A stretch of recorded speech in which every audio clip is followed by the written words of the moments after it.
आज के लेक्चर का टॉपिक है भक्ति आंदोलन। मध्यकालीन राजनीतिक परिस्थितियों ने भारतीय जनजीवन में एक नवीन चेतना का बीजारोपण किया, जिनके लहलाते हुए विशालकाय पादक वृंदों से आच्छादित भक्ति की शीतल छाया में नवीन संस्कारों का उदय हुआ। वस्तुतः तो भारत में इस्लाम के आगमन पर निरंतर इस्लाम के घातों प्रतिघातों से हिंदू संस्कृति का जाज्वल्यमान दीपक ही नहीं और मंद प्रतीत होने लगा। उस समय भारत में हिंदुओं के अनेक संप्रदाय प्रचलित थे, जैसे बौद्धों की साधना हेतु वर्ज्ययान तथा वाममार्ग, मीमांसकों का याज्ञिक कर्मकांड, अद्वैतवादियों का ज्ञान मार्ग तथा नाथ संप्रदाय का हठ योग। किंतु इनमें से कोई भी हिंदू धर्म की रक्षा करने में सामर्थ्य न रखता था। अतः इस शुष्क राजनीतिक वातावरण में हिंदू धर्म के ऐसे स्वरूप की आवश्यकता थी जो बाह्य आडंबरों तथा कर्मकांडों से मुक्त हो, जो समाज के उच्च व निम्न वर्ग को भी अपने ओर आकर्षित कर सके तथा इस्लाम के अत्याचारों से पीड़ित हिंदुओं में आत्मविश्वास और आशा का संचार कर सके। मध्यकालीन भक्ति आंदोलन ने इस मांग को पूरा किया और भक्त संतों की अभिव्यक्ति से सांस्कृतिक चेतना में पुनः आशा और विश्वास की फुलवाड़ी झरने लगी। भक्ति आंदोलन की पृष्ठभूमि देखें तो कुछ विद्वान भक्ति को इस्लाम की देन बताते हैं, और किंतु भक्ति के अंकुर हमें सिंधु सभ्यता में उपलब्ध हो जाते हैं। सिंधु सभ्यता के प्राप्त अवशेषों से पता चलता है कि उस युग के लोग मूर्ति पूजक थे। वैदिक युग के आर्य विविध प्राकृतिक शक्तियों की पूजा करते थे। वेदों में सूर्य, इंद्र, उषा इत्यादि देवी देवताओं की जो प्रार्थनाएं मिलती है, उनमें श्रद्धा का भाव झलकता है। गीता में हमें भक्ति का स्पष्ट प्रमाण मिलता है, जिसमें मोक्ष प्राप्ति के तीनों मार्ग ज्ञान, कर्म और भक्ति श्रेष्ठ बताए गए हैं। उसी समय के आसपास राम और कृष्ण के उपास्य देव बनाकर भक्ति की धारा प्रभावित हुई, जो आगे चलकर वैष्णव धर्म में परिणत हुई। ईसा के पूर्व ही भारत में भागवत धर्म का विकास हो चुका था। भागवत धर्म में याज्ञिक कर्मकांडों के स्थान पर नारायण की भक्ति का उपदेश था। इसमें निर्गुण ब्रह्म के स्थान पर सगुण ईश्वर की प्रतिष्ठा की गई तथा भक्ति को मोक्ष का सर्वश्रेष्ठ साधन बताया गया। पौराणिक काल में प्राकृतिक देवताओं का स्पष्ट साकार और सजीव रूप प्रदान किए गए तथा उनके संबंध में अनेक उपाख्यानों की भी रचना की गई। भागवत पुराण में भक्ति का अत्यंत ही विशद वर्णन मिलता है। भागवत पुराण के अनुसार भगवान को पूर्ण आत्मसमर्पण कर हम ब्रह्म को आनंदमय अवस्था में प्राप्त कर सकते हैं। अब भागवत धर्म में नए तत्वों का समावेश होने लगा। अब भगवान के भिन्न भिन्न अवतारों की कल्पना भी की जाने लगी। अब भक्ति का स्वरूप केवल प्रार्थना एवं ईश्वर अर्पण के भाव तक सीमित नहीं रह गया, बल्कि देवताओं की भिन्न भिन्न मूर्तियां स्थापित की जाने लगी और उनके लिए भव्य एवं विशाल मंदिरों का निर्माण होने लगा। देवताओं के स्वभावों तथा कार्यों को भिन्न भिन्न प्रकार से कल्पना करके उसका वर्गीकरण भी किया गया। सारे विश्व के सर्जन का भार ब्रह्मा को सौंपा गया और विश्व पालन का भार विष्णु को और शिव को संहार के लिए उत्तरदायी ठहरा दिया गया। पौराणिक के युग में जिस भक्ति का अधिक प्रचार हुआ, वह गुप्त काल के समाप्त होते होते उत्तर भारत में कम दिखाई देने लगी। वह धीरे धीरे दक्षिण भारत की ओर अग्रसर हुई। दक्षिण भारत में भक्ति की धारा का विकास अलवार तथा नैनवार संतों ने किया। ये लोग बहुत ही कम शिक्षित थे और साधारण जीवन व्यतीत करते थे। इनकी संख्या तय करना कठिन है, क्योंकि 800-900 वर्षों तक एक के बाद एक संत महापुरुष अवतरित होते रहे और अलवार संतों ने विष्णु को आराध्य देव मानकर गीतों और भजनों के माध्यम से भक्ति की धारा को प्रवाहित किया था। तो नयनवार शिव के उपासक रहे। इन नयनवारों को सारा जगत शिवमय प्रतीत होता था और वे प्राय अपने इष्ट देव को किसी प्रेम पात्र के रूप में तथा स्वयं अपने को प्रेमी के रूप में प्रदर्शित करते हुए गंभीर भक्तिमय उद्गार प्रकट करते थे। भारत में जब हिंदू धर्म में विभिन्न देवी देवताओं के मंदिर और मूर्तियां बनने लगी तथा भगवान के विभिन्न अवतारों की कल्पना हुई, साथ ही शुरू हुआ अनेक मतांतरों का भी उदय। इन मतांतरों के उदय से भक्ति की मूल भावना के स्थान पर अनेक प्रकार के अंधविश्वास तथा कुरीतियों का प्रचलन हो गया। ऐसे समय में महान धर्म सुधारक शंकराचार्य हुए। उन्होंने तर्क और बुद्धि के आधार पर हिंदू अद्वैतवाद की श्रेष्ठता स्थापित की और बौद्धों के अनात्मवादी सिद्धांत का जोरदार खंडन किया। उनके प्रयत्नों के फलस्वरूप भारत में बौद्ध धर्म का लगभग सफाया हुआ।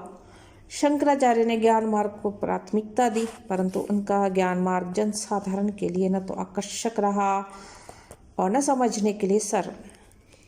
तब दक्षिण के यमुनाचार्य ने शंकराचार्य के अद्वैतवाद का खंडन कर जीवात्मा की अलग सत्ता प्रतिपादित की और प्रकृति के सिद्धांत का प्रचार किया। रामानुज ने इसी विचारधारा को विकसित कर उसे दार्शनिक रूप प्रदान किया। रामानुज ने शंकराचार्य के अद्वैतवाद का खंडन कर एक नया मत प्रतिपादित किया जो विशिष्ट द्वैतवाद के नाम से प्रसिद्ध है। उन्होंने भक्ति को ही मोक्ष प्राप्ति का सर्वश्रेष्ठ साधन बताया और इस प्रकार भक्ति के महत्व को पुनः प्रतिष्ठित करने का प्रयास प्रारंभ कर दिए। भारत में मुस्लिम सत्ता की नींव पड़ी हुई थी। भक्ति आंदोलन और इस्लाम। कुछ विद्वानों की मान्यता है कि प्रत्यक्ष अथवा परोक्ष रूप से भक्ति आंदोलन इस्लाम के प्रभाव का ही परिणाम देखने को मिलता है। उन्होंने अपने मत के पक्ष में कई तर्क भी प्रस्तुत किए हैं। पहला तर्क, मध्य युग में भक्ति आंदोलन का आधार तैयार करने वाले श्री रामानंद को इस्लामी विचारों से अवश्य ही प्रेरणा मिली होगी। दूसरा यह कि इस्लाम के ईश्वरवाद, बंधुत्व और सामाजिक एवं धार्मिक समानता की भावना से भक्ति आंदोलन के प्रचारकों को प्रभावित किया होगा। तीसरा और सबसे प्रबल तर्क यह है कि भक्ति आंदोलन तत्कालीन वातावरण की देन था। भारत में इस्लाम का प्रवेश और मुस्लिम राज्य की स्थापना भारतीय धर्म और संस्कृति के बहुत से मूल्यों और मान्यताओं के लिए बड़ी चुनौती सिद्ध हुआ। मुसलमानों ने पवित्र मंदिरों और देव मूर्तियों का ध्वस्त कर तथा गौ ब्राह्मणों की हत्या करके हिंदुओं के धार्मिक विश्वासों पर प्राणघातक प्रहार किया था। उस युग के कवि पद्मनाभन ने क्रोध से विहल होकर शिव को पुकारा था, जो शत्रुनाशक रुद्र तेरा भयंकर त्रिशूल कहाँ चला गया है। परंतु देव मौन रहे। उस युग के योगी, तांत्रिक, सहज यानी और नाथपंथी भी अपनी समस्त रिद्धि सिद्धियों, टोने टोटके और मुद्रा मंडलों से इस्लाम के अत्याचारों से जनता को बचाने में असमर्थ रहे। अतः स्वाभाविक रूप से भारतीय जनता का प्रचलित धार्मिक संप्रदायों और विश्वासों से विश्वास डगमगाने लग गया। राजनीतिक क्षेत्र में पराजित हिंदुओं के लिए पलायनवाद के अलावा अन्य कोई विकल्प ही नहीं रहा। इस प्रकार के निराश वातावरण में जनसाधारण को आत्मिक शांति प्रदान करने के लिए भक्ति का सहारा लिया गया। शीघ्र ही यह आंदोलन देश के कोने कोने में फैल गया, परंतु उपयुक्त सभी तर्क केवल आंशिक रूप से सही माने जा सकते हैं। भक्ति आंदोलन का जन्म इस्लाम के आवागमन या मध्ययुगीन निराशाजनक वातावरण का परिणाम न था, यह तो प्राचीन काल से चली आ रही भक्ति का ही नया रूप था। हाँ, तत्कालीन परिस्थितियों ने इसे व्यापक आधार प्रदान अवश्य ही किया होगा। भक्ति आंदोलन के कारण मध्यकाल में भारत में भक्ति आंदोलन प्रारंभ हुआ। इसके पीछे क्या कारण रहे, तो दिल्ली के मुस्लिम शासकों के निरंकुश एवं संकीर्ण शासन के अंतर्गत हिंदुओं के राजनीतिक, धार्मिक एवं सामाजिक सुविधाओं से वंचित हो जाना पड़ा, क्योंकि अधिकांश मुस्लिम शासकों ने तो उन्हें अपनी प्रजा ही नहीं माना। परिणाम स्वरूप वे अपने ही देश में विदेशी बन गए। उनसे सख्ती के साथ जजिया कर वसूल किया जाता था, फिर भी उनकी जानमाल और इज्जत की सुरक्षा न थी।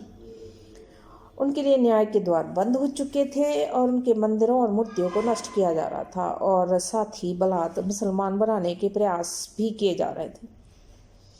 ऐसी स्थिति में पीड़ित हिंदू जनता ने ईश्वर को पुकारना शुरू किया। वे उसकी भक्ति में डूबकर अपने दुख दर्द को भुलाने लगे। इस मनोरथी से भक्ति आंदोलन को बल मिला और वह शीघ्र ही समूचे उत्तर भारत में व्यापक हो गया।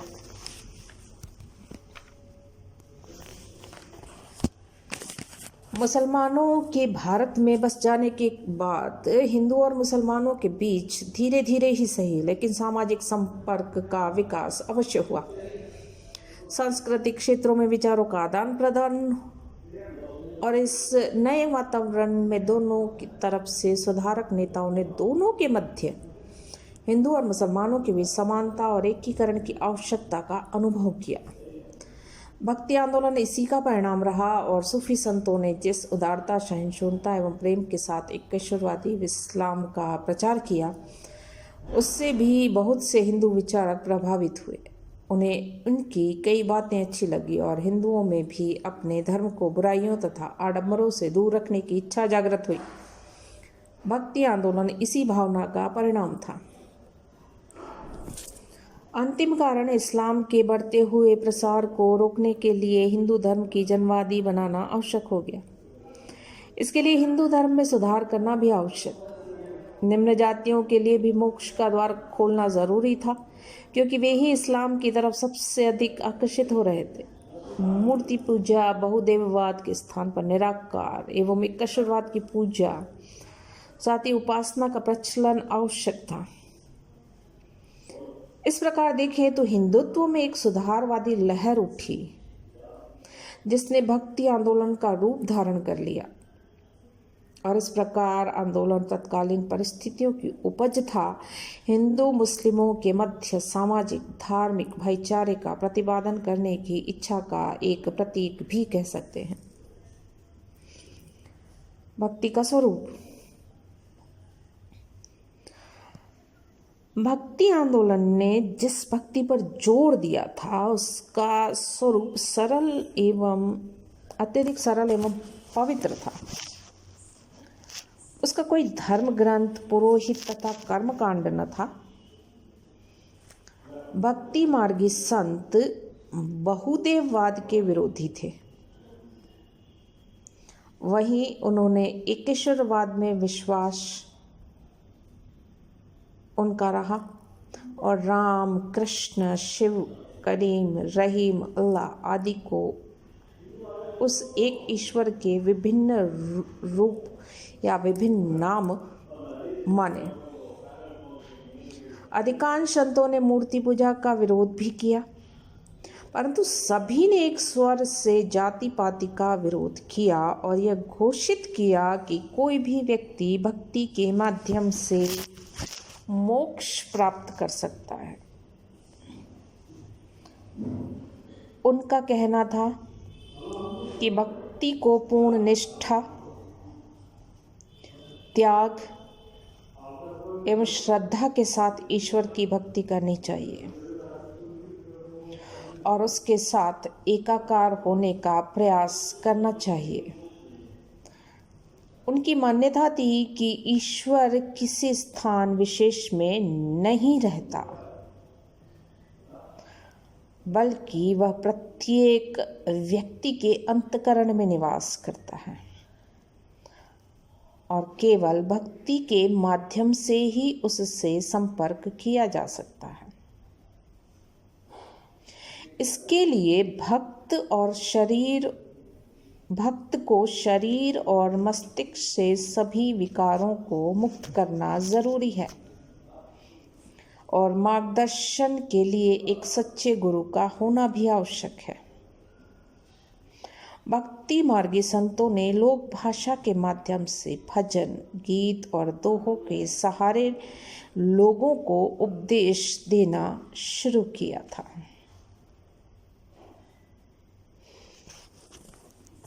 भक्ति का स्वरूप सरल और पवित्र देखने को मिलता है, जिसमें एकेश्वरवाद में विश्वास, बहुदेववाद का विरोध और साथ ही साथ लोक भाषाओं में अपने उपदेश का संतों के द्वारा प्रचार प्रसार और ईश्वर प्राप्ति में गुरु के महत्व को स्वीकारा।